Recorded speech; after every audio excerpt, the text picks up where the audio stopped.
A dangerous heat wave. Don't try to survive it without an AC.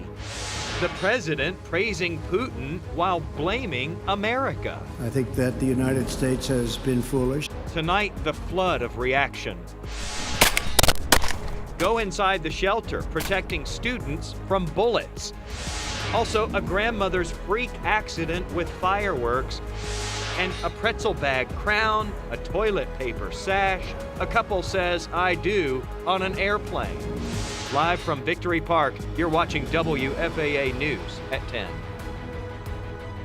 Hot, miserable, and downright dangerous. We are in the midst of a Texas heat wave, and it's only going to get worse. Sure is. Today begins a 10-day stretch of triple-digit temperatures. Pete's live outside. And Pete, sun is ahead. Any hope for some cool relief tonight? Well, it depends on what you consider cool. My low tonight is 80 degrees, so it'll cool down a little bit by about 6 o'clock in the morning. But I want you to check out these numbers. These are the current temperatures. We're still in the mid-90s here in Dallas, Fort Worth. Dallas 94, Fort Worth 92. A little cooler in McKinney where it's 88. It's still 90 in Denton, though. 91 in Cleburne, 90 up in Sherman. So it's hot. It's 92 down in Waco. Now, these are my forecast highs tomorrow. They're not record highs, and tomorrow will be the 11th day this year we've had high temperatures at or above 100. So Fort Worth, you'll hit 103, Dallas 102, McKinney, Denton, everyone tomorrow will see triple digits, so hot temps indeed. So when you have heat that's this hot, and you're talking dangerous heat. Remember, heat is the #1 weather-related killer. You need to drink plenty of fluids. You have to stay hydrated. In addition to that, we want you to enjoy the indoors. So stay inside, enjoy as much of the air conditioning as you possibly can, and please, whatever you do, check on the elderly, check on your pets. Keep the pets inside if you can, and I hate to have to say this, but we do, because unfortunately it happens too many times a year. You need to check the back seat. We don't want any kids left in the back seat, even if you think you have left for just a moment. So those are the heat safety reminders that we have for North Texas. And one more, there's your foundation. That's the foundation of your home. Water it. There are a lot of people who don't know this, and mostly folks who came here from other states. Here, when it gets dry, it gets hot for an extended period of time, the ground, it starts to move, and that can be bad for your foundation. The ground just contracts. That could crack your foundation. And the repairs to fix that, it could go into the thousands of dollars. Here's Daniel Cunningham with Texas A&M. So if there's moisture against the foundation, kind of adequate moisture, not too much, not too little, that's going to prevent that shrinking and swelling of our soil. Now, again, this is nothing new for people who grew up around here, but for the thousands of you that are new to North Texas, you have to do this. This is an absolute must, and it usually can go for you renters too, so please keep all that in mind. So, hot temps in the forecast, record highs, it's all on the way. I'll tell you how long this current heat wave will last. It's our second one of the season. The full forecast, it's coming up. Thank you, Pete. See you then. And the state's power grid hit a record for peak demand in July today. We used more than 70,000 megawatts between 4 and 5 this afternoon. That shatters a record broken earlier this month. So imagine surviving this extreme heat without an air conditioner. Yeah, a Fort Worth woman almost died when her AC went out. Todd Unger shows us just how dangerous this heat can be. On a wickedly hot Monday, it is a couple of newly installed air conditioning units that are making the afternoon hours bearable for Barbara Clark. It just blows right into my face. At least a little bit. I will stay inside unless I have to go somewhere. I won't go. I'll stay in. Approaching 70, Barbara spent most of last week in the hospital for dehydration and exhaustion after her old AC unit puttered out, leaving her North Fort Worth home far too hot. Said if I hadn't come in that day, I wouldn't be here this day, the next day. That's how bad it was. This week, dangerous temperatures are expected to hover around 105 or more. Guys, what if the air conditioning shuts off? You're in trouble. Ambulance provider MedStar says they're ramping up for a July that could look a lot like July 2011, a record-breaking scorcher of a summer. I believe there was one day where we had 22 heat-related calls just in one day. Monday evening, MedStar had nearly 50 ambulances dispatched around Fort Worth, even taking a call earlier in the day for children left in a hot car in a parking lot. Goal for even a minute can be life-threatening. Now you take into account it could be 2-3 minutes. You never think it's that long. Come here. Indeed, it's children, pets, and the elderly are homebound, most at risk when temperatures climb like this. On the air conditioner. And it doesn't look like relief from Mother When I Nature get under it so it'd be nice and cool. is coming anytime soon Well, thank you. during this Texas summer. By the way, Barbara was able to get those new AC units thanks to some donations from her neighbors, also some help from Fort Worth police officers that actually did a welfare check on her. The city also this week telling me that they are indeed going to have extra supplies and cooling areas available at their libraries and also community centers. Reporting live tonight, Todd Unger, Channel 8 News. All right, Todd, this is definitely serious heat. Check on your neighbors. And a lot of people cooling off at the lake today, but a reminder, be careful when you get in the water, too. Crews recovered the body of a swimmer from Lake Ray Roberts late this afternoon. Witnesses say the Fort Worth man was swimming with family when he went under. Tonight, a Fort Worth woman is warning others after fireworks blew off most of her hand. It happened while Wanda Lee was at a friend's house in Forney on the 4th of July. A Roman candle took off 4 fingers and part of her left hand. Saw my fingers, my hand just come down, melt. I pray that, hoping that it reached the hearts of young children out there to not to play with fireworks. Wanda had 2 surgeries and she's not done yet. She'll need skin grafts and eventually prosthetics. So we need to take a moment to talk about this. New backlash tonight over President Trump's one-on-one meeting with Vladimir Putin, specifically his refusal to call out the Russian leader for interfering with the U.S. election. Yeah, Marie Saavedra is joining us tonight to talk more about what so many of you are talking about on social media. Some powerful Republicans also criticizing the president tonight. What exactly are they saying, Marie? A lot of them feeling disappointed and also some elements of betrayal, believing that the president was in Russia and believed Vladimir Putin over the people in his own country. Now, if you missed this press conference today between the 2 leaders, we're going to catch you up with the moment that stunned so many. The world's eyes were on Helsinki as President Trump and Putin began their meeting with 2 hours together with only their translators. Later, they both spoke to a room full of journalists, and that is when American reporters asked the president if he would denounce Russia's meddling in the 2016 election and if he would tell Vladimir Putin to never do it again. Here was his. You just said it's not Russia. I will say this, I don't see any reason why it would be. Now, this comes 72 hours after the Department of Justice indicted 12 Russian intelligence officers for hacking emails of the Clinton campaign and the Democratic National Committee. Putin denied having anything to do with the meddling in the election today and in an interview that followed on Fox News. I'm not interested in this issue in this single bit. It's the internal political games of the United States. Don't make the relationship between Russia and the United States, don't hold it hostage of this internal political struggle. So Putin denies any involvement in interference. President Trump is accepting that today, and that did not sit well with many people, including some members of his own party. We want to start tonight with Representative Will Hurd. He represents West Texas, saying, "I've seen Russian intelligence manipulate many people over my professional career, and I never would have thought that the U.S. president would become one of the ones getting played by old KGB hands." This from a reporter. Many of these people were sharing comments with us, reaction with reporters on the scene, and they are relaying that information to us tonight. This is a reporter from Bloomberg News saying that the reaction from Senator John Cornyn tonight of Texas was, "I don't believe Mr. Putin, and I believe intelligence officials who produced the intelligence community assessment, and I believe the indictment that Robert Mueller has now presented." More reaction now, this from Senator Ted Cruz talking to a member of the media from CNN. Cruz said tonight, "I think we need to be acting vigorously to prevent Russian aggression, and I think it's a mistake to be apologizing for Vladimir Putin." Some more tonight from Senator John McCain. This traveled far across the internet. He called this one of the most disgraceful performances by an American president in memory.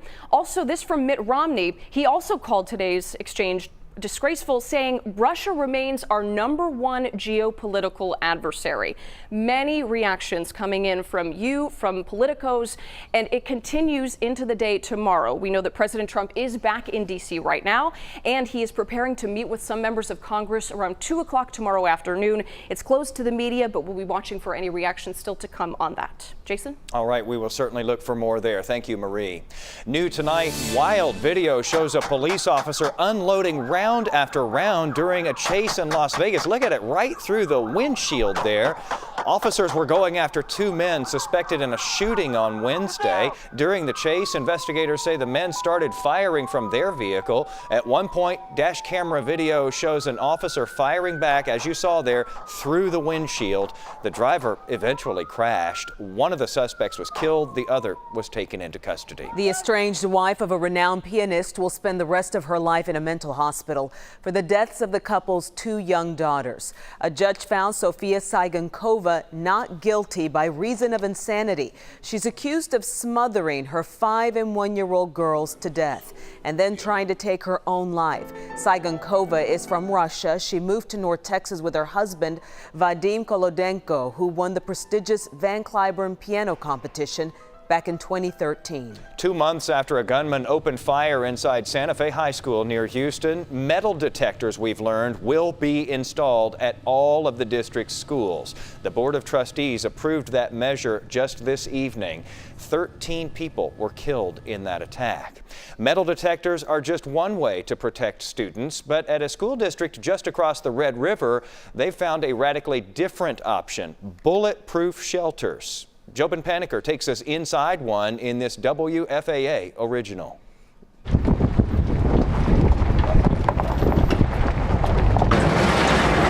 When the problem finally hits home, every option is on the table. All right, line side. McKinney parents fired away at a school board meeting last month, hoping to hit the answer to the question: how do you keep guns out of schools? That becomes our responsibility. It was somebody else's problem until it happened in McKinney. A student committed suicide inside a classroom. These are our families, children that I'm in charge of protecting. Terry Shaw believes his school district has the answer. An answer we had to drive 125 miles to witness in Hilton, Oklahoma, a small town on Tornado Alley. 1, 2, 3. Their solution is subtle. A reading room, a playroom to most, is their safest room. The way I look at it, this becomes an extension of the classroom. The first school to have a ballistic and storm shelter. If I picked them up, they'd still be here. A grieving mother who went to school here campaigned for it. Danny lost her 9-year-old son, Chris, to the tornado that tore through Moore, Oklahoma 5 years ago, and a father can take you there simply with his words. It looked like a war zone. The air was filled with screams of children everywhere. Now on a mission to equip schools, the shelter can fit 25 students and 2 teachers, and it can be done in seconds. There are 7 on this campus. Now we are shooting a Smith & Wesson. We took that shelter to target practice at Red River West in Gainesville, using many levels of firepower. .357 Magnum. Red 7 AR-15. Represented on the wall of this shelter is every type of weapon that has ever been used in school shootings. All right, guys, fire in a hole. He's blasting right about knee level. Amazing, you can feel the hit. The first layer took a serious dent, but it did not penetrate. We built them so that they are capable of stopping every kind of weapon ever been used in school shooting, and really twice that. The district passed a bond to pay for these shelters. This one's larger in the middle school. It can tightly hold 200 students. So when you're safely locked up inside, you can clearly see what's going on outside the room. This shelter is what helps Superintendent Shaw sleep at night. Built in honor of Chris, who went to comfort a friend and was crushed by a wall. And he did that day. But at 9 years old, he doesn't realize that he was going to die. McKinney will have to decide what's best for it, and parents will tell you everything is on the table. But status quo is not. Jobin Paniker, Channel 8 News. It is amazing the lengths we're having to go to these days. Shifting gears when we come back, a newlywed love story mid-flight. We are going to show you the surprise moment on board a Southwest plane.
Big 12 Media Days get underway at the Star today for the 6th time in the last 8.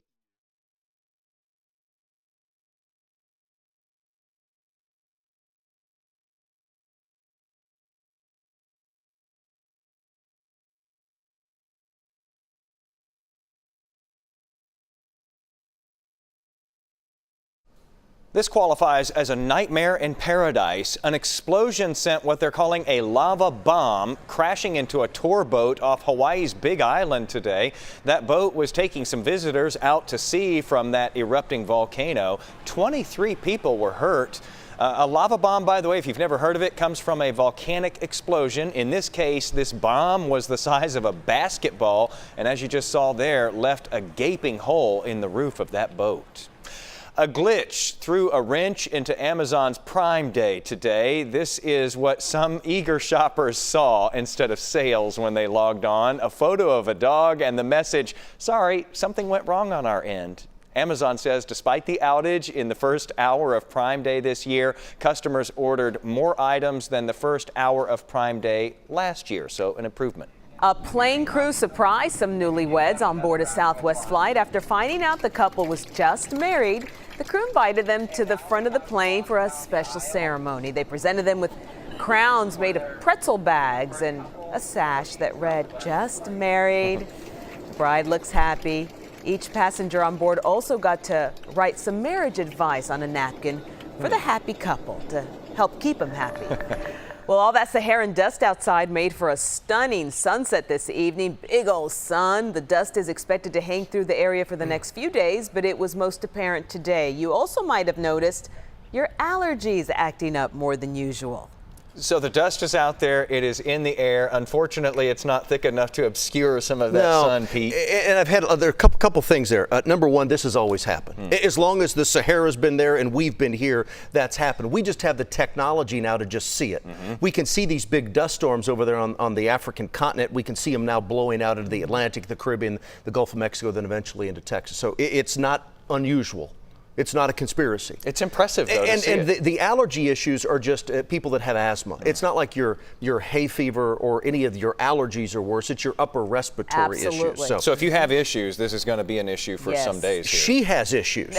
Well, so many. A different setting. You guys can deal with that later. I want to talk about the shade versus the sunshine and the temperatures that we have, because there's quite a difference. I didn't know this until you told me this Jason, tonight. that's why I'm here. I'm here to inform the uninformed. Thanks.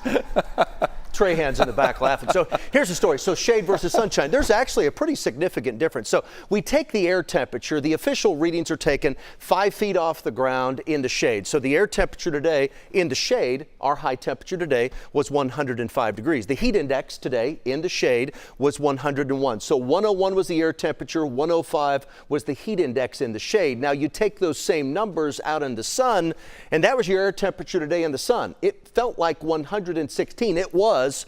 The heat index in the sun today was 120. So when you have this type of heat, and we have this type of heat still in our forecast, my 10-day forecast shows it. Every day it's 100. The next 14 days, the rest of this month, looks like we're right around 100, if not above that. So the heat's going to continue. So if you're already thirsty, you're already dehydrated. You got to stay hydrated. Okay, you have to take frequent breaks, enjoy the AC, always check on the elderly, your neighbors, your pets. And you're like, Pete, I get it, it's hot in Texas. Well, until we stop doing stories, the number one killer in the U.S. is heat. That's the number one weather-related killer. It's heat. So until we stop doing these stories that you saw earlier, people not using their AC, people not able to turn it on, heat-related illnesses and deaths, as soon as those things stop, that's when we'll stop doing this, right? Let me show you what's happening out there right now, because here's what we have going on. These are the